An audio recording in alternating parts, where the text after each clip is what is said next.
भगवान ज़ेन साधक कंजान बाजार से गुजर रहा था। एक कसाई और एक ग्राहक की बातचीत उसके कानों में पड़ी। ग्राहक ने कहा, मुझे सर्वश्रेष्ठ मांस का टुकड़ा ही देना। कसाई बोला, मेरी दुकान में सब कुछ सर्वश्रेष्ठ ही है, यहाँ कुछ भी नहीं है जो सर्वश्रेष्ठ नहीं। बस इतना सुनकर कंजान ज्ञान को उपलब्ध हो गया। भगवान कृपा कर इस कथा का मर्म हमें बताया।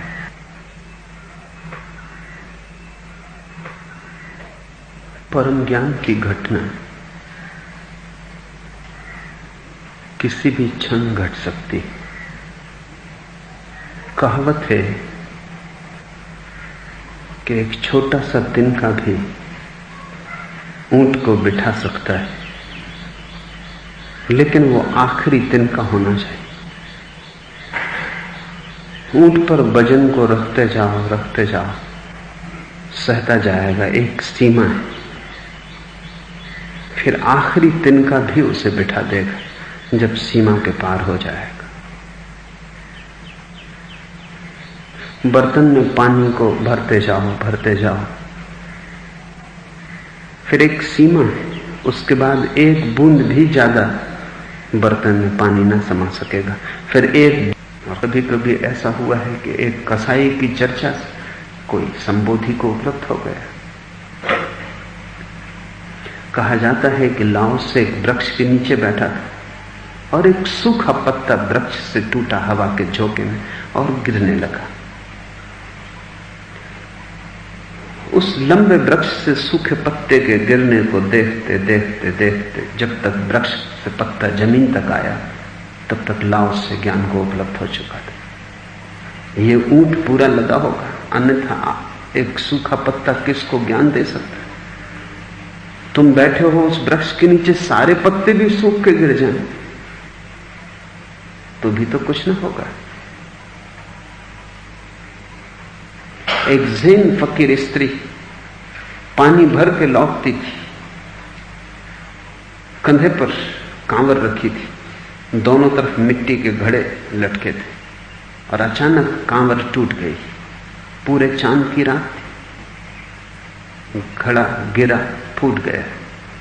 इधर घड़ा फूटा, उधर उसके भीतर कोई क्रांति घट गई, वो परम ज्ञान को उपलब्ध हो गई। एक घड़े के टूटने की आवाज, ये पानी का बिखर जाना, बस क्रांति घट गई। तुम कहोगे अगर क्रांति ऐसे घटती हो तो हम सारे बाजार में जितने घड़े हो खरीद लाएं, सभी को तोड़ डालें। नहीं, तब तुम चूक गए। और इसी तरह धार्मिक लोग चूकते रहे। सभी रिचुअल, सभी क्रियाकांड इसी भ्रांति से पैदा होते, क्योंकि एक आदमी के जीवन में किसी बात से क्रांति घटती। कोई आदमी राम राम राम कहते क्रांति को उपलब्ध हुआ। कहते हैं वाल्मीकि भूल ही गया ठीक उच्चारण, तो राम न कह के मरा मरा मरा कहता रहा और क्रांति को उपलब्ध हुआ। तो तुम भी दोहराते रहो, ठीक वाल्मीकि जैसा मरा मरा कहो, या सुधार के कहो राम राम, तो भी तुम क्रांति को उपलब्ध न हो जाओगे। वाल्मीकि के लिए यह घटना आखिरी तिनका थी। तुम्हारी सारी शक्ति जब लग जाए, कुछ न बचे, कुछ लगाने को न बचे, तुमने अपने को पूरा ही दांव पर रख दिया, फिर किसी भी चीज से क्रांति घट जाएगी और फिर तुम्हें किसी का अनुकरण करने की जरूरत नहीं। और प्रत्येक व्यक्ति को क्रांति अनूठे कारणों से घटेगी, क्योंकि जिंदगी बड़ी, बहुत बड़ी है, बहुत विराट है। यहां प्रतिपल घटनाएं घट रही। कब तुम्हारी क्रांति का क्षण आ जाएगा, ये तुम पर निर्भर है, घटनाओं पर नहीं। घटना तो संयोगिक है कि तुम्हें बाजार में घटेगी कि जंगल में घटेगी, बिल्कुल संयोगिक है। बुद्ध सिद्धासन में बैठे थे तब घटना घटी, फिर न मालूम हजारों लोग सिद्धासन में बैठे रहते इस आशा में कि घटना घटे। वो पागल है। ये तो संयोग था कि बुद्ध सिद्धासन में बैठे थे, उनकी पूरी शक्ति लग गई। महावीर को तो बहुत अजीब आसन में घटना घटी, वो गो दोहासन, जैसा कि कोई गाय से दूध दोहता है तब बैठता है, ऐसे महावीर बैठे थे। पता नहीं क्या कर रहे थे, गोदोहासन में कोई बैठता भी नहीं, शायद बैठ ही रहे होंगे, खड़े रहे होंगे, बैठने जा रहे होंगे। जब स्थिति गोदोहासन की थी तब क्रांति घट गई। फिर न मालूम कितने लोग गोदोहासन में बैठ के आशा रखते रहे कि क्रांति घट जाए, भूल हो जाती। तुम तिनके की फिक्र करते हो, अपनी फिक्र करना। तिनके का कोई भी मूल्य नहीं है। मूल्य है कि तुम्हारी सारी शक्ति लग गई हो, कुछ ना बचा हो, तो हवा का एक झोंका और तुम दूसरे हो जाओगे। एक सूखे पत्ते का गिरना, पुराना मर जाएगा, तुम्हारे भीतर नए का जन्म हो जाएगा। ये तो पहली बात समझ लो। दूसरी बात, इसके पहले कि इस कहानी में प्रवेश हो, यह समझ लेनी जरूरी है कि मन का सारा खेल तुलना पर, कंपैरिजन पर खड़ा है। जब तक तुम तुलना करते रहोगे तब तक मन से छुटकारा नहीं। मन कहता है ये भला, ये बुरा, ये सुंदर, ये कुरूप, ये श्रेयस्कर, ये अश्रेयस्कर, इसे चुनो, इसे छोड़ो। मन कहता है ये स्वर्ग, ये नरक। मन कहता है ये राम, ये रावण। मन बांटता है, और जब तुम मन की सुन लेते हो तुम भी बट जाते हो। तुम तब तक बटे हुए ही रहोगे जब तक तुम मन की सुनोगे, क्योंकि मन कहता है ये ठीक और ये गलत। गलत को नहीं करना है, ठीक को करना है। ये विभाजन मन बाहर ही नहीं कर रहा है। इस विभाजन के लिए तुम अगर राजी हुए तो विभाजन भीतर भी हुआ जा रहा है। मन बाहर भी बांटता है, भीतर भी बांटता है। इसलिए कृष्णमूर्ति निरंतर कहते हैं चॉइसलेसनेस। तुम चुनाव मत करो। चुनाव न करने का मौलिक अर्थ होता है तुम तुलना मत करो। तुलना की कि चुनाव होगा। तुम भेद मत करो, और तुम मत कहो कि ये पत्थर है और ये हीरा है, और तुम मत कहो कि ये मूल्यवान है और ये निर्मूल्य है। क्योंकि जैसे ही तुमने कुछ भी तरह की तुलना खड़ी की, तुम बटे। अनबटा होना, अविभाजित होना अद्वैत की उपलब्धि का मार्ग है। तब तुम्हें एक मिलेगा जब तुम एक हो जाओगे। जब तक तुम दो हो तब तक सब दो है, और तुम हो अनेक, इसलिए सब अनेक है। ये जगत तो एक बड़ा पर्दा है, इस पर तुम ही विराट होकर दिखाई पड़ रहे हो। ये कहानी कठिन लगती है, लेकिन कठिन इसलिए लगती है कि हम ये मान ही नहीं सकते कि एक दुकान में सभी चीजें श्रेष्ठ, और दुकानदार कह रहा है कि यहां तो कोई ऐसी चीज ही नहीं जो श्रेष्ठ ना हो, सर्वश्रेष्ठ है। वो सारी तुलना तोड़ रहा है, क्योंकि हम कहेंगे कि होंगी अच्छी, लेकिन फिर भी तो तुलना होगी। कोई ज्यादा अच्छी होगी, कोई कम अच्छी होगी, कोई बहुत अच्छी होगी। ये तो असंभव है कि दुकान पे सभी चीजें सर्वश्रेष्ठ हों। और अगर सभी सर्वश्रेष्ठ हैं तो उनको सर्वश्रेष्ठ कहने का कारण क्या है? क्योंकि निकृष्ट के बिना श्रेष्ठ कैसे होगा? और जब तक सर्वश्रेष्ठ से नीचे की सीढ़ियां ना हो तब तक सर्वश्रेष्ठ की सीढ़ी कैसे निर्मित होगी? जहां शूद्र ना हो वहां ब्राह्मण कैसे होंगे? और जहां नीचे की सीढ़ी ना हो वहां ऊपर की सीढ़ी कैसे होगी? जहां व्यर्थ ना हो वहां सार्थक कैसे होगा? मैंने सुना है कि मुल्ला नसरुद्दीन 2 स्त्रियों के प्रेम में था और तय नहीं कर पाता था किसको चुने, क्योंकि एक बहुत सुंदर थी और एक बहुत धनी थी, और मन दोनों तरफ दौड़ता था। धन का लोभ भी छूटता नहीं था, धन निश्चय ही बहुत था। और मन कहता था कि शरीर का सौंदर्य तो 2 दिन में बासा पड़ जाएगा, धन का सौंदर्य टिकता है। 2 दिन बाद सुंदर से सुंदर स्त्री भी साधारण मालूम होने लगेगी जब परिचित हो जाओगे, लेकिन धन देर तक काम देगा। रूप से भी ज्यादा रुपया स्थायी है।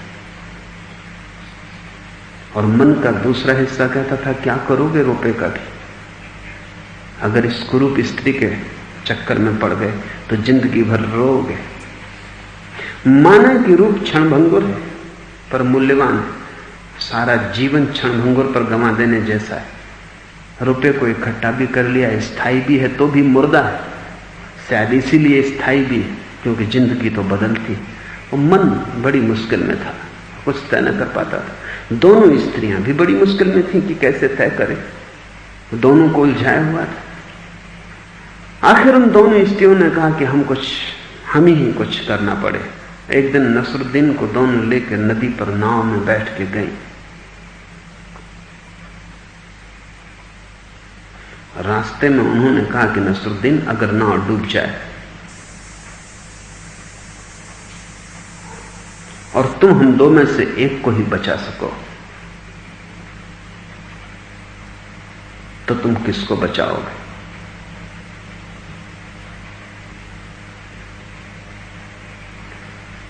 तुम हम दोनों में से किसको सुंदर समझते हो, किसको योग्य समझते हो? नसरुद्दीन ने कहा कि तुम दोनों एक दूसरे से बढ़ चढ़ के सुंदर हो। तुम दोनों एक दूसरे से बढ़ चढ़ के सुंदर। फिर भी उसने कमिट न किया।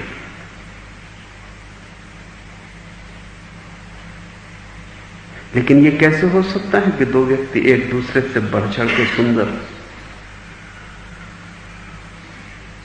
यह तो तभी हो सकता है जब मन देखने वाला ना हो। जब तक मन है तब तक तो मन कहेगा कि एक कम एक ज्यादा, एक नीचे एक ऊपर। मन सीढ़ियां बनाता है। सभी वर्ण, सभी हायरार्की मन का निर्माण है। मन नंबर 1, नंबर 2, नंबर 3। मन विभाजित करता है, सीढ़ियां बनाता है, वर्ण निर्मित करता है, वर्ग निर्मित करता है। कार्ल मार्क्स, लेनिन, स्टालिन और माओ जगत में वर्ग विहीन समाज बनाना चाहते, लेकिन उन्हें कुछ पता नहीं। जीवन के गहरे सूत्रों का कोई पता नहीं। जब तक मन है तब तक वर्ग विहीन समाज बन नहीं सकता, क्योंकि मन वर्ग का निर्माता है।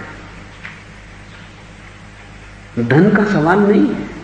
धन बढ़ जाए तो भी वर्ग विहीन समाज निर्मित ना होगा। तुम्हारे पास बराबर धन बांट दिया जाए तो भी वर्ग विहीन समाज निर्मित ना होगा, क्योंकि मन ऊपर नीचे रखने की आदत है। तब भी किसी को सुंदर कहोगे, किसी को असुंदर, किसी को बुद्धिमान, किसी को कुरूप, किसी को योग, किसी को अयोग। और जल्दी ही जो बुद्धिमान है वो ज्यादा धन इकट्ठा कर लेगा, जो बुद्धिहीन है वो धन खो देगा। ज्यादा देर न लगेगी कि सुंदर के पास धन चला आएगा, कुरूप के हाथ से धन खो जाएगा। कितनी देर लगेगी वर्ग के वापस लौट आने में? जब तक मन है तब तक वर्ग के आने के लिए दरवाजा खुला है। वर्ग विहीन समाज कम्युनिस्टों के द्वारा निर्मित नहीं हो सकता। वर्ग विहीन समाज तो सिर्फ योगियों के द्वारा निर्मित हो सकता, इसलिए करीब करीब असंभव है। क्योंकि जब सारी पृथ्वी योग में निष्णात हो, जब सारी पृथ्वी अमन की हालत में पहुंच जाए जहां मन समाप्त हो जाएगा, तब वर्ग विहीनता आएगी। उसके पहले वर्ग विहीनता का कोई उपाय नहीं। ये दूसरा तथ्य समझ लेने जैसा है कि क्यों इस फकीर को एक कसाई की बात सुन के ज्ञान उपलब्ध हो गया। कसाई ने ऐसी बेबूझ बात कही कि मन उसे पकड़ ही ना पाया, वो पहेली हो गई, उसी पे ध्यान लग गया। और कसाई ने एक ऐसी बात कही जो कि इस जगत के संबंध में सत्य है। इस परमात्मा के जगत में सभी कुछ सर्वश्रेष्ठ है। यहां कोटियां हैं ही नहीं, यहां नीचे ऊपर रखने का उपाय ही नहीं, यहां सभी कुछ ऊपर है। यहां नीचे जैसी कोई घटना ही नहीं घटती। ये दूसरी बात है कि तुम्हें कुछ नीचा दिखाई पड़ता है और तुम्हें कुछ ऊंचा दिखाई पड़ता है। ये तुम्हारे देखने की बात है, ये तुम्हारा नजरिया है, ये तुम्हारी आंख है जो कोटियां पैदा करती। लेकिन ज्ञानी के देखने का ढंग ऐसा है कि कोटियां खो जाती हैं, वो देखता है और कोटियां खो जाती। इसलिए ज्ञानी निर्णय नहीं लेता, ज्ञानी न्यायाधीश नहीं बनता। जीसस ने जगह जगह दोहराया है, अपने शिष्यों को कहा है जज ई नॉट, तुम निर्णायक मत बनो, तुम न्यायाधीश मत बनो। प्रसिद्ध कहानी है कि गांव में एक स्त्री को लोग जीसस के पास लेके आए क्योंकि उसने व्यभिचार किया था, और नियम था पुरानी किताब में कि व्यभिचार करने वाली स्त्री को पत्थर मार के मार डाला जाए। सारा गांव उसे मारने को उत्सुक था। ये वही लोग थे जो व्यभिचार करने को भी उत्सुक रहे होंगे। शायद मारने को इसलिए उत्सुक थे कि व्यभिचार किसी और ने कर लिया था, इनका मौका चूक गया था। ये सभी व्यभिचार में भी प्रतियोगी थे और क्यों लगा के खड़े रहे होंगे। ये चूक गए थे और नाराज थे, क्रोधित थे। लेकिन क्रोध भी सुंदर रास्ते खोजता है। ये इसको मार डालना चाहते थे। इस स्त्री ने इन्हें पराजित किया था और इस स्त्री ने इन्हें प्रलोभित भी किया था, आकर्षित भी किया था, इनकी वासना को भी जगाया था और इनकी वासना तृप्त भी नहीं हो पाई थी। जीसस उस नदी के किनारे बैठे हैं तो लोगों ने कहा कि जीसस से भी हम पूछ लें, और ये अच्छा मौका है जीसस को भी फांस लेने का। ये स्त्री तो फंसी गई है और इसको हम मार डालेंगे, जीसस को भी फांस लेने का अच्छा मौका है। अगर जीसस कहे कि पुरानी किताब गलत है तो ये पत्थर दोनों का ही अंत कर देंगे। ये आदमी खतरनाक है और इस तरह की बातें बोल रहा है कि पुराने शास्त्र के विपरीत है। और अगर जीसस कहे कि पुराना शास्त्र सही है तो हम स्त्री को तो मार डालेंगे, फिर हम जीसस को कहेंगे तुम्हारी शिक्षाओं का क्या होगा, क्योंकि तुम कहते हो जो तुम्हारे गाल पे एक चांटा मारे दूसरा सामने कर देना, और तुम कहते हो कि प्रेम ही परमात्मा तक पहुंचने का मार्ग है, और तुम कहते हो विनम्र की विजय होगी। हिंसा के तुम विरोधी हो, युद्ध के तुम पक्षपाती नहीं, शांति का तुम्हारा संदेश है। तो फिर तुम कैसे राजी होते हो इस स्त्री को पत्थर मार डालने के लिए? ये तो हत्या है, ये तो घृणा है। तो हम दोनों तरफ से जीसस को फांस लेंगे। लोगों को पता नहीं था कि जीसस को फांसना मुश्किल है। जिसके पास मन नहीं उसको फांसना बहुत मुश्किल है, क्योंकि मन ही फंसता है। उन्होंने जाल तो फेंका बढ़िया, और सीधा तार्किक जाल था, क्योंकि दो ही उपाय थे। या तो कहो कि पुरानी किताब ठीक है, स्त्री को मार डालने, तो भी फंसते हो, या कहो कि पुरानी किताब गलत है और स्त्री को माफ कर दो, प्रेम करो, सम्मान करो, निर्णय मत करो, जज ई नॉट, तो फिर हम तुम्हें भी मार डालते। पुरानी किताब के तुम भी दुश्मन। तो जैसा व्यभिचार इस स्त्री ने किया है, वैसे ही अनाचार को तुम फैलाना चाहते हो, तुम भी पाप के साथी हो। लेकिन जीसस ने क्या कहा? जीसस ने कहा कि पुरानी किताब बिल्कुल ठीक है। मैं पुरानी किताब को नष्ट करने नहीं आया, मैं पुरानी किताब को सिद्ध करने आया हूं।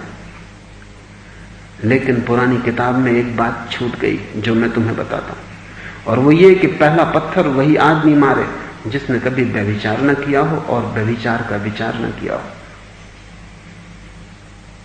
उन आदमियों को तो हक नहीं हो सकता पत्थर मारने का जो खुद व्यभिचारी है। तो जो तुम्हारे भीतर व्यभिचारी ना हो वो आगे आ जाए। तो जो सामने खड़े थे बड़े बूढ़े पंचायत के प्रमुख, गांव के मुखिया, वो भीड़ में पीछे सरकने लगे, क्योंकि भीड़ एक एक को जानती थी। छोटे गांव का एक मजा भी था और एक खतरा भी, क्योंकि हर आदमी को जानता है।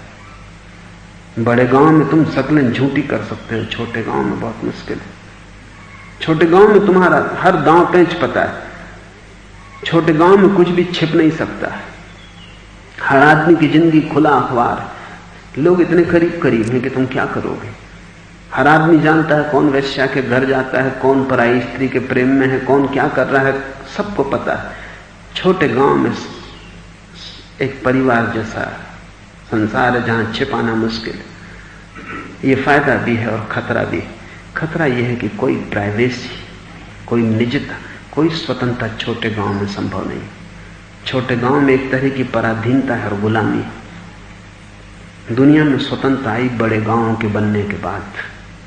छोटा गांव खतरनाक है। हर आदमी के पंजे तुम्हारी गर्दन पे,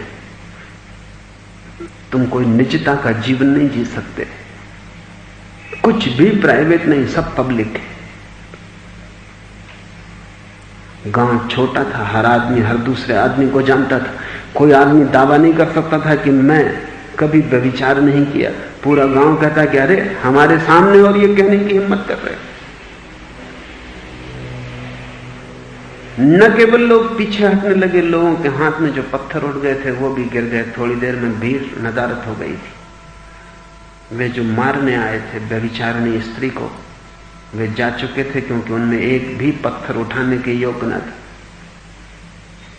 अक्सर ऐसा होता है कि पापी ही पापियों को मार डालने को उत्सुक होते हैं। पुण्यात्मा तो पापी को मारने का विचार भी नहीं कर सकता। सच तो यह है कि पुण्यात्मा पापी पापी है ये निर्णय भी नहीं ले सकता। वही पुण्य की प्रतिभा है, वही पुण्य की गरिमा।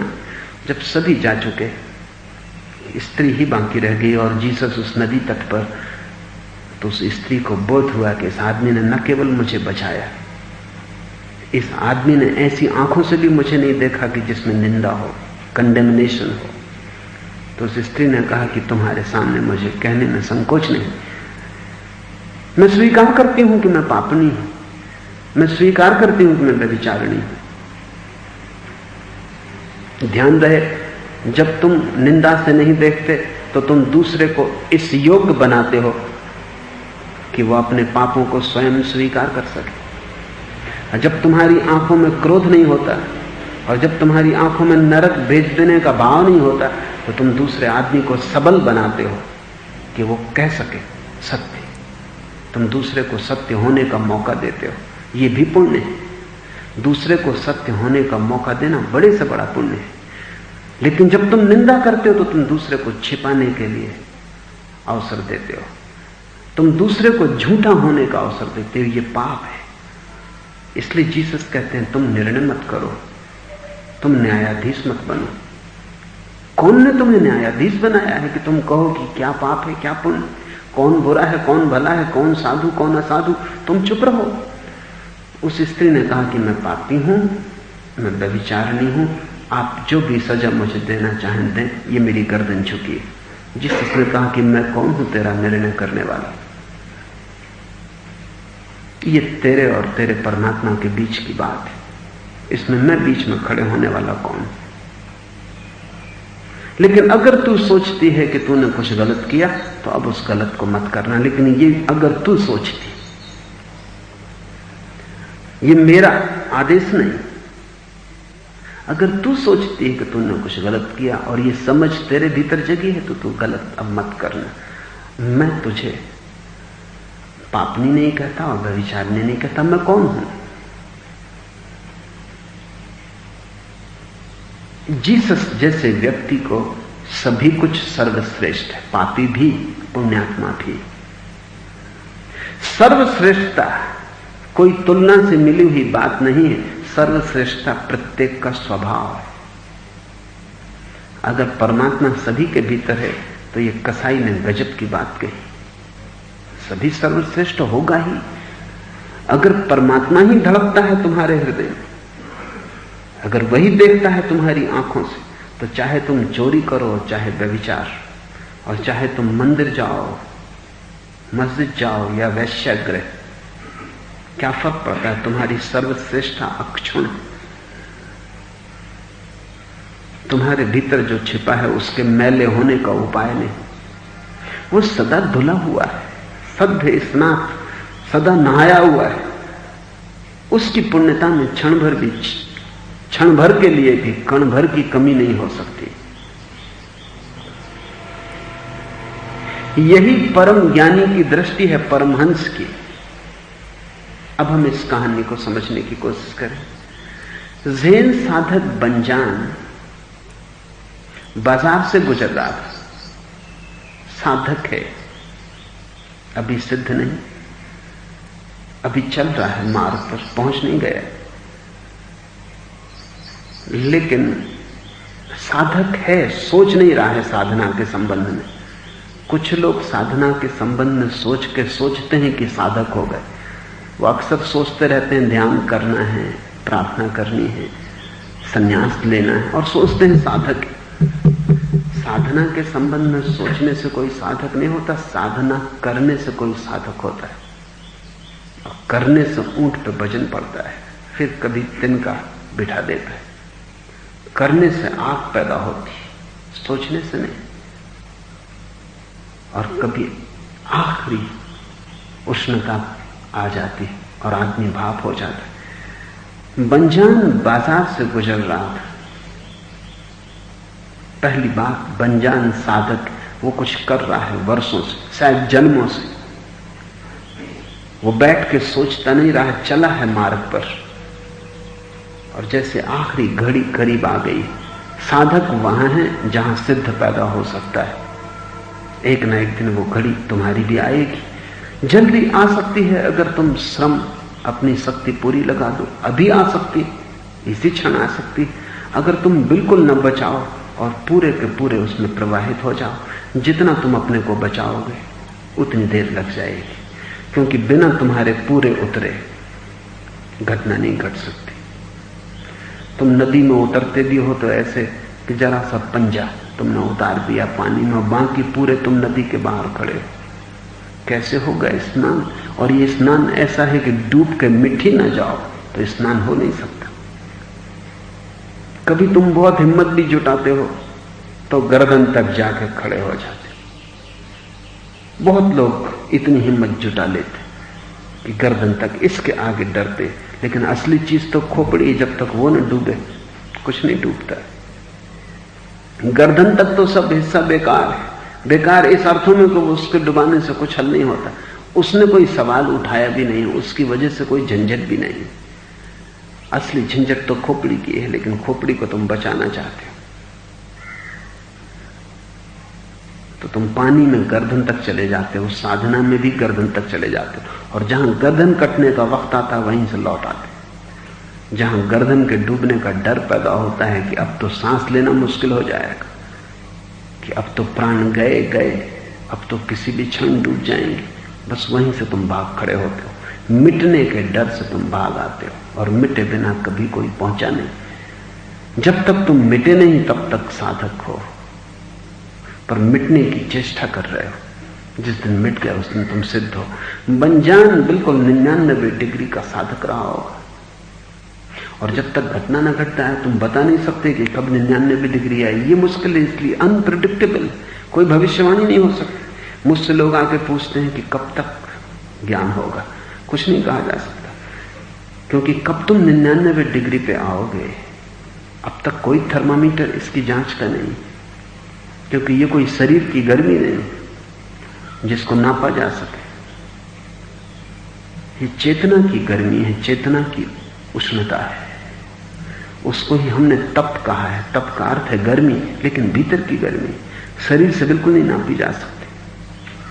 और उसके नापने का अब तक कोई उपाय नहीं, कभी भी नहीं होगा, क्योंकि चेतना अमाप है, मेजरेबल नहीं। तो कोई उपाय नहीं जिससे हम नापें, कोई तराजू नहीं, कोई इंच फिट नहीं जिससे हम नापें, कुछ उपाय नहीं।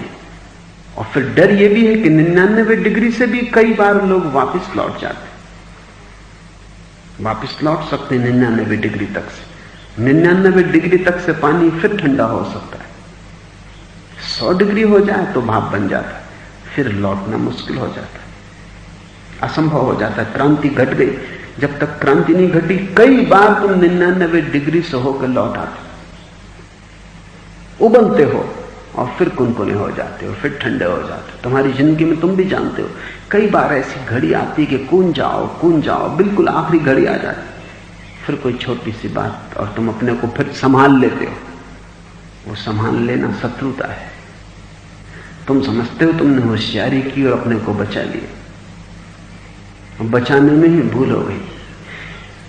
ये ज़ेन साधक बंजान साधक था, एक बात ध्यान रखना। और दूसरी बात बड़े मजे की है, बाजार से गुजर रहा था, क्योंकि ज़ेन कहता है पूरा संसार बाजार है, भाग के तुम कहीं जा ना सकोगे। हिमालय पे भी चले जाओगे तो भी बाजार से छुटकारा नहीं। तुम जहां भी रहोगे बाजार रहेगा। बाजार तुम्हारे भीतर है, इसलिए भागना मत। भाग के कोई सार नहीं, समय मत खोना। भाग के जाओगे भी कहां? जो लोग भी भागते हैं वो वहीं पहुंचते हैं जहां से भागे थे। एक बहुत पुरानी सूफी कथा है कि एक आदमी सुबह सुबह उठा और उसने अपने नौकरों को कहा कि मेरे घोड़े को ले आओ, बस अब बहुत हो गया, यहां मैं बहुत दुखी हूं, इसलिए अब मैं यहां से दूर चला जाना चाहता हूं, फार अवे फ्रॉम हियर। नौकर ने कहा मालिक घोड़ा तो मैं तैयार कर दूं, लेकिन डेस्टिनेशन मंजिल क्या है, कहां जाना चाहते? उस आदमी ने कहा तुम समझे नहीं, मंजिल यही है, यहां से दूर चला जाना चाहता हूं, यही मेरी मंजिल है, यहां से दूर। वो नौकर कोई साधारण नौकर न था, वो एक साधक बल्कि एक सिद्ध पुरुष था। सूफियों का ऐसा ढंग है कि सूफी अपने को छिपाते हैं, वो अपने को जाहिर नहीं करते, तो कोई चम्हार की तरह छिपा रहता है, कोई नौकर की तरह, कोई गांव में बबरची का काम करता है, कोई बाजार में सामान बेचता है, सब्जी बेचता है। सूफी प्रकट नहीं करता है।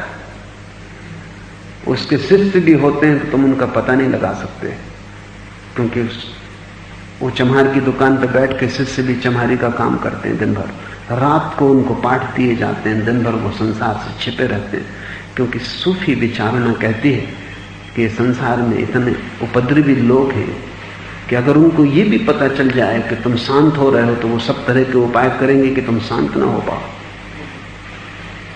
तो उन उपद्रवियों को अकारण मौका नहीं देना। उनको अगर ये भी पता चल जाए कि तुम शुद्ध हो रहे हो तो वो तुम्हें अशुद्ध करने के सब उपाय करेंगे। क्यों? क्योंकि तुम्हारे शुद्ध होने से उनके अहंकार को चोट लगती कि तुम शुद्ध हो गए और हम ना हो पाए। तुमने समझा क्या कि तुम संन्यास ले लिए और हम ना ले पाए, खींच के टांग तुम्हें वापस जगह पे ला देंगे। हर जगह उनके मन में प्रतियोगिता है, इसलिए सूफी छिपाते हैं। इसलिए सूफियों का पता लगाना तुम्हें मुश्किल है जब तक तुम्हारे पास आंख और कुंजी ना हो।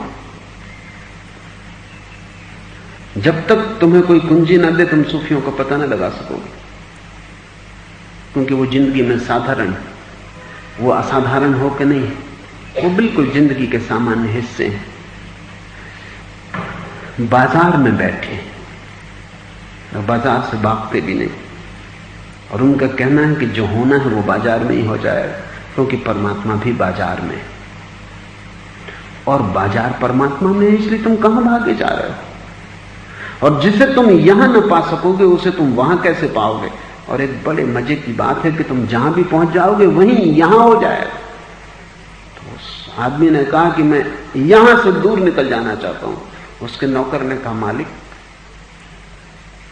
तब बड़ा मुश्किल है, मैं कितना ही तेज घोड़ा ले आऊं, आप यहां से दूर ना निकल पाएंगे, क्योंकि आप कहीं भी पहुंचेंगे वहीं यहां होगा, जाओगे कहां? तुम जहां पहुंचोगे वहीं यहां होगा। उस मालिक ने कहा कि ये मैंने कभी समझा ना था कि तू कोई बड़ा दार्शनिक है, तू बड़ी ऊंची बातें कर रहा। तो उससे मैंने कहा तू घोड़ा संभाल के ला, तैयार कर, और रास्ते के लिए सामान, भोजन, पाथे जुटा। उस नौकर ने कहा ये और भी मुश्किल है मालिक, यात्रा पर जाएं तो ठीक, लेकिन ये यात्रा ऐसी है कि ये अंतहीन है, इसमें प्रोविजन, कोई पाथे नहीं ले जाया जा सकता, सब चुक जाएगा, आप कभी पहुंच ही नहीं सकते ऐसी जगह जो यहां ना हो। आज तक दुनिया में वहां कौन पहुंचा? जहां जाओगे वहीं यहां हो जाता है। जो तुम्हारे लिए अभी वहां है पहुंच के यहां हो जाएगा। तुम जहां बैठे हो दूसरे लोगों के लिए वो जगह वहां है, तुम्हारे लिए यहां है। उस नौकर ने कहा no one can go away from here, यहां से दूर कोई नहीं जा सकता, और जाना हो मर्जी, लेकिन पाथे मत ले जाओ, क्योंकि कितना ही पाथे साथ हो, कितना ही खाना ले जाओ, वो सब चुक जाएगा। मंजिल तो कभी आने वाली नहीं है, आ ही नहीं सकती, ये रास्ता लंबा ही नहीं है, अंतहीन है।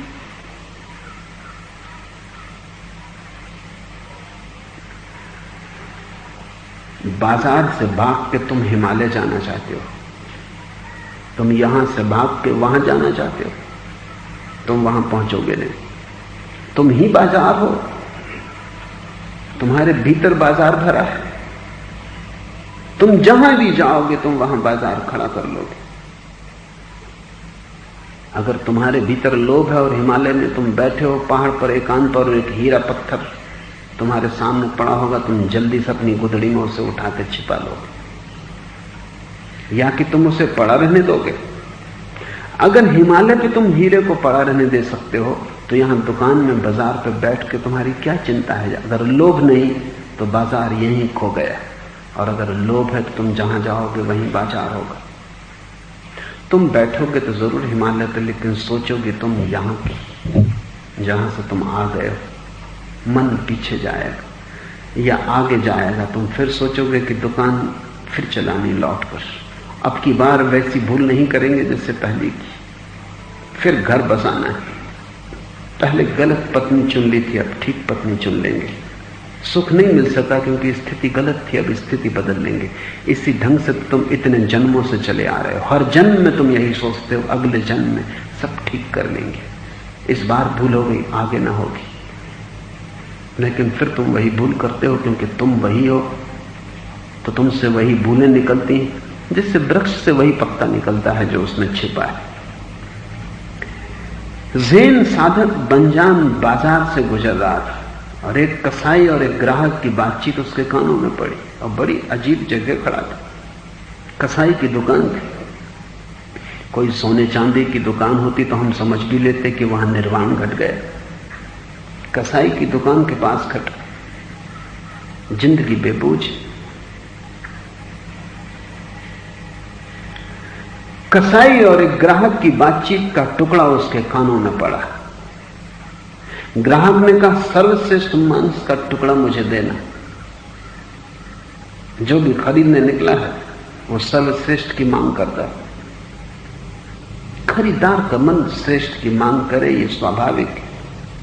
मांग ही सर्वश्रेष्ठ की होती है, और इसलिए हर मांग दुख में ले जाती, क्योंकि तुम मांग भी नहीं पाते कि तुम देखते हो उससे भी श्रेष्ठ कहीं ज्यादा मौजूद है। दुख फिर शुरू हो जाता। हीरा हाथ में भी नहीं आता कि बड़े हीरे दिखाई पड़ने लगते। पद मिल भी नहीं पाता कि उदासी छा जाती। मैंने सुना है कि मुल्ला नसरुद्दीन विवाह किया, तो जिस दिन उसके विवाह का समारंभ हो रहा था, उसके रिश्तेदारों ने देखा कि वो बड़ा उदास है और जैसे कुछ खो गया हो। उसकी आंखें कहती कि जैसे वो कुछ खोज रहा है। तो उसके एक मित्र ने कहा कि क्या कुछ खो गया है, कहीं विवाह का छल्ला तो नहीं खो दिया?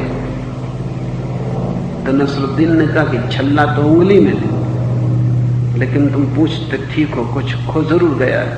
विवाह का उत्साह खो गया, और कल तक ये दीवाना था इस स्त्री को पाने के लिए। उसने पूछा, लेकिन कल तक तुम पागल थे और हम सोचते थे तुम्हारी खुशी का कोई अंत ना होगा। उसने कहा कि वो तो ठीक है, लेकिन आज समारोह में जो अनेक स्त्रियां आई,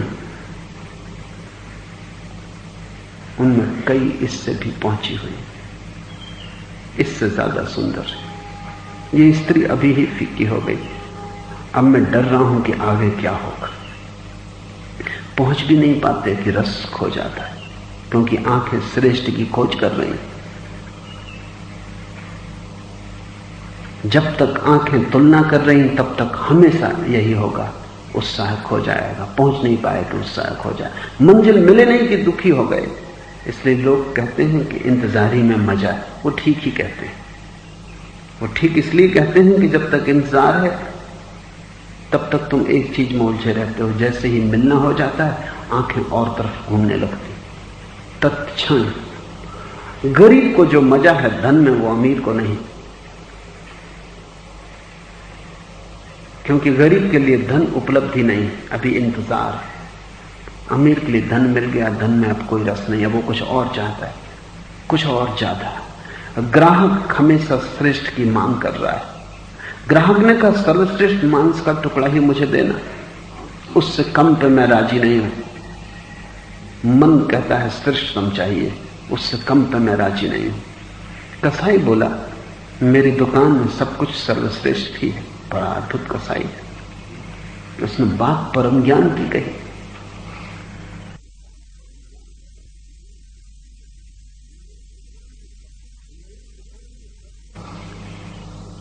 मेरी दुकान में सब कुछ सर्वश्रेष्ठ ही है, यहां कुछ भी नहीं है जो सर्वश्रेष्ठ ना हो।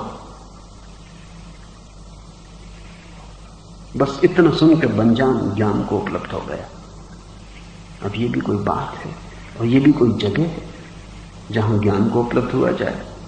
ठीक है, समझ सकते हैं कि बोधि वृक्ष के नीचे बुद्ध ज्ञान को उपलब्ध हुए, बोधि वृक्ष समझ में आता है। लेकिन कसाई की दुकान के सामने, कसाई की दुकान बोधि वृक्ष बन गई। ये समझ में आता है कि कोई कृष्ण के वचन को सुन के कोई अर्जुन ज्ञान को उपलब्ध हो गया होगा, लेकिन कसाई की बात सुन के बंजान ज्ञान को उपलब्ध हुआ। कोई तार्किक हिसाब नहीं बैठता, बिठाने की जरूरत भी नहीं। जैसा बोधि वृक्ष वैसी कसाई की दुकान, कोई फर्क नहीं। कसाई के छप्पर में क्या खराबी। और बुद्ध भी बोधि वृक्ष के नीचे बैठे थे तो किस लिए बैठे थे? सिर्फ छाया के लिए। कोई बोधि वृक्ष के नीचे बुद्ध होने को तो नहीं बैठे थे, सिर्फ छाया के लिए। कसाई का छप्पर भी उतनी ही छाया दे सकता है, ज्यादा ठीक से दे सकता है। और कृष्ण ने जो कहा, कृष्ण के मुंह से जो बोला, वही कसाई के ओंठों से भी बोल सकता है, क्योंकि सभी ओंठ उसी के हैं।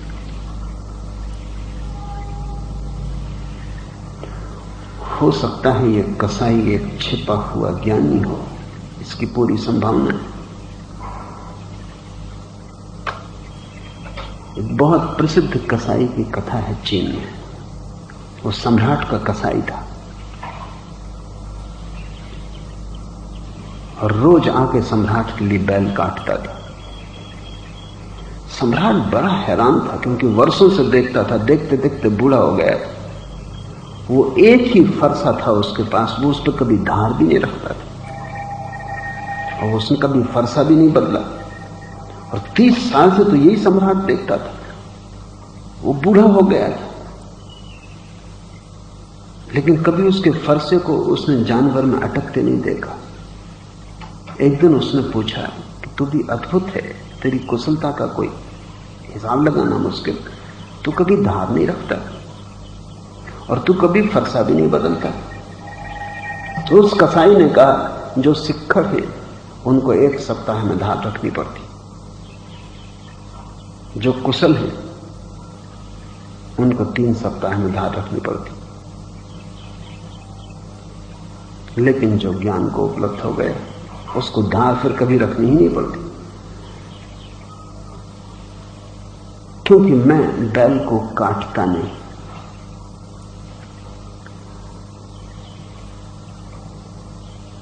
बैल और फरसे के बीच जो खेल चलता है, मैं तो सिर्फ देखने वाला हूं। जब कोई काटता है तो फरसे को चोट मारता है, जब कोई काटता है तो बैल और फरसे के बीच संघर्ष होता है, उसी संघर्ष में धार मर जाती। मैं काटता नहीं, मैं कौन हूं काटने वाला। और बैल कटता नहीं, क्योंकि इस जगत में कुछ भी नहीं कट सकता। उस कसाई ने वही कहा जो कृष्ण ने अर्जुन से कहा, नैनम छेदन्ति शस्त्राणि, न तो मुझे काटा जा सकता, कोई अस्त्र मुझे काट नहीं सकता, न आग मुझे जला सकती। और अर्जुन को भी उन्होंने यही कहा था कि तू बेफिक्री से काट, क्योंकि न कोई काटने वाला है न कोई कटने वाला, एक का ही खेल है। वही छिपा है यहां, वही छिपा है वहां, तो व्यर्थ की चिंता मत ले। उस कसाई ने सम्राट को कहा कि मैं कोई काटने वाला नहीं हूं, मैं कोई इस बैल से लड़ नहीं रहा हूं, मैं कोई इसका दुश्मन नहीं हूं, मैं कौन हूं बीच में आने वाला। वही इसके भीतर, वही मेरे भीतर, वही काटता है, वही कटता है। तो बैल और मेरे फरसे के बीच एक तारतम्य है, एक हार्मनी, एक लयबद्धता है। फरसे और बैल के बीच दुश्मनी नहीं है। बैल लड़ता नहीं, फरसा काटता नहीं, बस फरसा जगह खोज लेता है और बैल जगह दे लेता है। इसलिए धार मरती नहीं। उस सम्राट ने कहा कि क्या ये कला तुम मुझे भी सिखा सकता है? उस कसाई ने कहा यह असंभव, कला सिखाई नहीं जा सकती, सीखी जा सकती, सिखाई नहीं जा सकती। ये तो मैं अपने बेटे को भी नहीं सिखा सकता, कोई उपाय नहीं सिखाने का, क्योंकि कला के कोई गणित के फार्मूले नहीं। महान से महान चित्रकार भी ये नहीं बता सकता कि उसकी कला क्या है। वो चित्र बना सकता है, तुम सीख सकते हो उसके पास बैठ के। शायद जैसे इन्फेक्शियस बीमारी होती ऐसी तुम उसकी कला को भी पकड़ ले सकते हो। तो वही गुरु के पास बैठने का उपयोग है कि वो संक्रामक हो जाए। बैठते बैठते बैठते तुम उसकी कला पकड़ लो, लेकिन कला को सचेतन रूप से सिखाने का कोई उपाय नहीं। कैसे सिखाएगा कोई चित्रकार की क्या है मेरी कला की कुंजी? उसको खुद भी ठीक से पता नहीं, वो खुद मौजूद नहीं होता। यही तो कुंजी है। जब वो बिल्कुल खो जाता है बनाने में, तभी तो चित्र बनता है। जब वो होता नहीं, तभी तो चित्र बनता है। उस कसाई ने कहा ये मैं सिखा ना सकूंगा, लेकिन तुम चाहो तो सीख सकते हो। गुरु सिखाता नहीं, शिष्य सीखते। गुरु बताता नहीं, शिष्य समझते। गुरु की मौजूदगी एक इशारा है, शिष्य उसको संक्रामक बना लेते, वे गुरु को पी जाते। कसाई जिसने ये कहा कि मेरी दुकान में सब कुछ सर्वश्रेष्ठ है, एक छुपा हुआ सूफी रहा होगा, एक छुपा हुआ ज़ेन फकीर रहा होगा। यहां कुछ भी नहीं जो सर्वश्रेष्ठ नहीं। इसने तो सारे जगत के संबंध में एक वक्तव्य दिया। इसने कहा तेरी नजर की भ्रांति है, यहां तो सभी कुछ सर्वश्रेष्ठ है। और ये शब्द सुन के ग्राहक को तो ज्ञान न हुआ, तो ग्राहक तुम थे। ग्राहक को तो ज्ञान न हुआ, ग्राहक ने तो समझा होगा कि बकवास कर रहा है, व्यर्थ की बात कह रहा है, सभी कैसे सर्वश्रेष्ठ हो सकता है। जाहिर है कि कुछ श्रेष्ठ होगा, कुछ श्रेष्ठ नहीं होगा। और अगर सभी सर्वश्रेष्ठ है तो सर्वश्रेष्ठ कहने का प्रयोजन क्या है? श्रेष्ठता तो निकृष्टता की तुलना में ही होती। दुकानदार बेचना चाहता है मुझे कुछ भी, इसलिए सभी को सर्वश्रेष्ठ बता रहा है, सभी दुकानदार बताते हैं। ग्राहक ने तो समझा होगा धोखा देने की तरकीब, लेकिन बंजान जो राह से गुजर रहा था ये सुन के ज्ञान को उपलब्ध हो गए, आखिरी दिन का ऊंट पे पड़ गया। एक बड़ी प्रसिद्ध कहानी है कि जब नोह सारा संसार डूब रहा था, महाप्रलय हो गई, और नोह को परमात्मा ने आज्ञा दी कि तू हर जाति के पशु पक्षी, हर कोटि के प्राणियों का एक एक जोड़ा लेके नाव में संभाल के उस जगह पहुंचा जहां की प्रलय नहीं होगा, एक पहाड़ की चोटी पर। तो नोह ने खबर की सारी प्रकृति में कि एक एक जोड़ा आ सकता है नाव में। इतनी बड़ी नाव उसने तैयार रखी थी।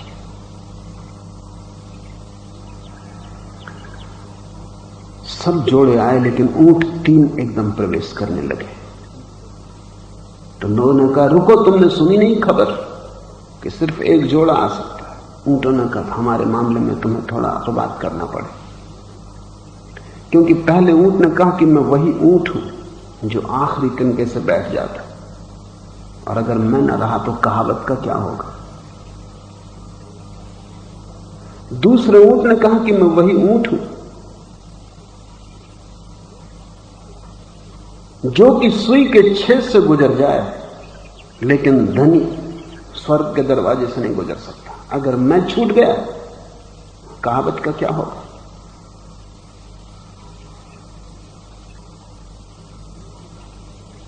तीसरे ऊंट ने कहा कि मैं वही ऊंट हूं जिसको लोग देखते हैं कि देखो किस करवट बैठता है। अगर मैं छूट गया तो लोगों को तापमान का पता चलना मुश्किल हो जाएगा। कहते हैं नूह ने बड़ा सोचा विचारा और कहा कि इन कहावतों के बिना तो आदमी चल ही ना सकेगा। कहा कि अच्छा भाई तुम तीनों भीतर आ जाओ, तुम्हारे लिए अपवाद। उसमें पहला ऊंट वही था जिसके बाबत ये कहानी, जिसने कहा कि आखिरी तिनके से जो बैठ जाता। ये बंजान उस दिन उसी ऊंट की हालत में था, आखिरी तिनके की तलाश थी, और ठीक किया कि बाजार चला गया। ठीक ही करता, कहीं भी जाता।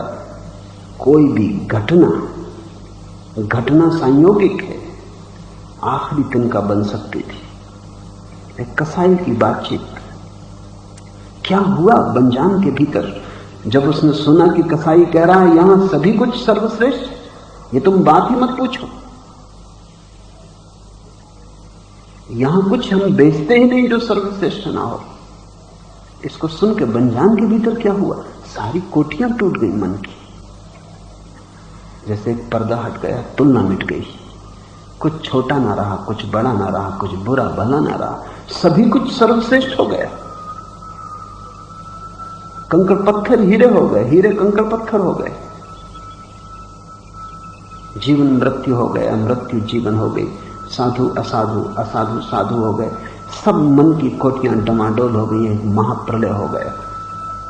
उस महाप्रलय में उसने देखा कि मैं खो गया, मेरा मन खो गया, यहां सभी कुछ सर्वश्रेष्ठ है। मेरे पास लोग आते, उनकी चिंता स्वाभाविक है। वो कहते हैं जब आप कृष्ण पर बोलते हैं तो ऐसा लगता है कृष्ण सर्वश्रेष्ठ, जब आप लाओ से तो बोलने लगते हैं तो ऐसा लगता है कि लाओ से सर्वश्रेष्ठ, जब आप पतंजलि पे बोलते हैं तो लगता है पतंजलि सर्वश्रेष्ठ। आखिर सर्वश्रेष्ठ कौन है? और मैं उनसे कहता हूं इस दुकान में ऐसा कुछ है ही नहीं जो सर्वश्रेष्ठ ना हो, सभी कुछ सर्वश्रेष्ठ है। तुम्हारा मन मानना मुश्किल करता है, तुम्हारा मन कहता है अगर कृष्ण सर्वश्रेष्ठ है तो फिर बुद्ध कैसे हो सकते? क्या कठिनाई है? कृष्ण ने कोई ठेका लिया, कृष्ण पे कोई चीज समाप्त हो जाती, बुद्ध क्यों सर्वश्रेष्ठ नहीं हो सकते? तुम्हारे मन की कठिनाई साधारण है, सभी मन की कठिनाई। बर्ट्रैंड रसेल ने लिखा है कि मैं घर तो ईसाई के पैदा हुआ, हवा चारों तरफ ईसाइयत की थी, लेकिन परिवार नास्तिक था, तो नास्तिकता साथ में पनपी और हवा चारों तरफ ईसाइयत की थी। तो एक ऐसी घड़ी आ गई कि मैं समझने लगा कि मैं ईसाई तो नहीं हूं, और ईसाइयत के खिलाफ भी हो गया। रसेल ने बड़ी कीमती किताब लिखी है, why I am not a Christian. बड़े तर्क, बड़े विचार से, लेकिन फिर भी रसेल ने एक बात स्वीकार की है कि सब करने के बाद मैंने चारों तरफ देखा, फिर कौन क्राइस्ट की जगह में किसको रखूं, मन खाली खाली। तो बुद्ध की प्रतिमा उभरी, बुद्ध प्रीति कर लगे, कीमती लगे, बहुत कीमती लगे, लेकिन मन में कहीं अचेतन पीड़ा होती है कि जीसस के ऊपर कैसे रखूं, ज्यादा से ज्यादा करीब रख सकता हूं, बस एक साथ रख सकता हूं। ये पीड़ा क्या है? रसेल की पीड़ा यही है कि उसने कसाई का वचन न सुना, वो उस दुकान से वंचित रह गया जहां ऐसी अद्भुत घटना बंजान को घटी। एच.जी. वेल्स ने लिखा है कि गौतम बुद्ध से महान पुरुष पृथ्वी पर दूसरा नहीं हुआ। मुझसे कोई पूछे तो मैं कहता हूं कृष्ण से महान पुरुष पृथ्वी पर दूसरा नहीं हुआ, फिर कहता हूं बुद्ध से महान पुरुष पृथ्वी पर दूसरा नहीं हुआ, महावीर से महान पुरुष पृथ्वी पर दूसरा नहीं हुआ। तब तुम अड़चन में पड़ोगे, क्योंकि तब तुम्हें लगेगा कि तीन महापुरुष और उनसे बड़ा कोई भी नहीं हुआ, ये कैसे सही है? यहां सभी कुछ सर्वश्रेष्ठ है, निकृष्ट परमात्मा में पैदा ही कैसे हो सकता है? निकृष्ट तुम्हारी ईजाद, उसने सभी सुंदर बनाया है। कुल तुम्हारा दृष्टिकोण है, उसने सभी साधु बनाया है। असाधु तुम्हारे नियमों के कारण पैदा हो गए, तुम्हारी नीति नियम, तुम्हारे शास्त्र, उनके कारण असाधु पैदा हो गए। उसने बुरा कुछ बनाया ही नहीं, बुरा आदमी की खोज। ये दिखाई पड़ जाए ये समझ की बात नहीं है, दिखाई पड़ने की बात है। और दिखाई तब पड़ेगा जब तुम्हारे ऊंट पर पूरा वजन होगा। उसी वजन को रोज रखते जा रहा हूं। किसी दिन आखिरी दिन का पड़ेगा, कब पड़ जाएगा कोई भी कह नहीं सकता। उसी दिन ऊंट बैठ जाएगा, और जिस दिन तुम्हारे मन का ऊंट बैठेगा उस दिन तुम देखोगे कि जगत इतना हरा है, इतना सुंदर है, इतना ताजा है, इतना नया है, अभी अभी पैदा हुआ है।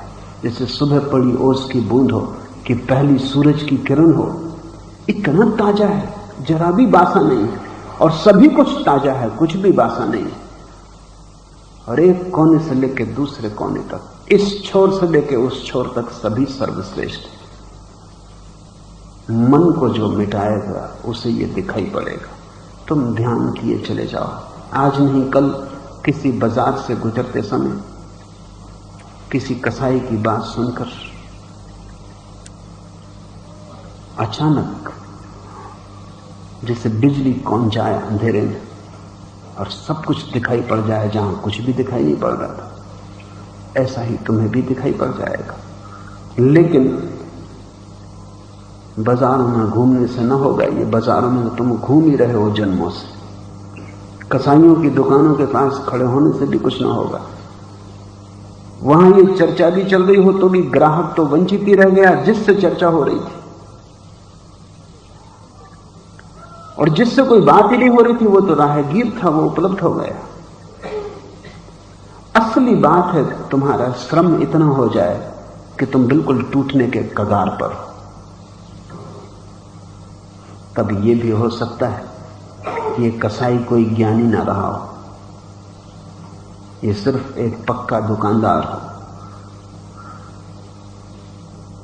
ये कसाई सिर्फ दुकानदार की भाषा बोल रहा हो, ज्ञानी की नहीं। ये भी हो सकता है कि इस कसाई को तो हर चीज बेचनी हो, इसलिए हर दुकानदारी कहता है कि हमारे लिए तो सभी सर्वश्रेष्ठ, तुम जो कहो वही सर्वश्रेष्ठ है।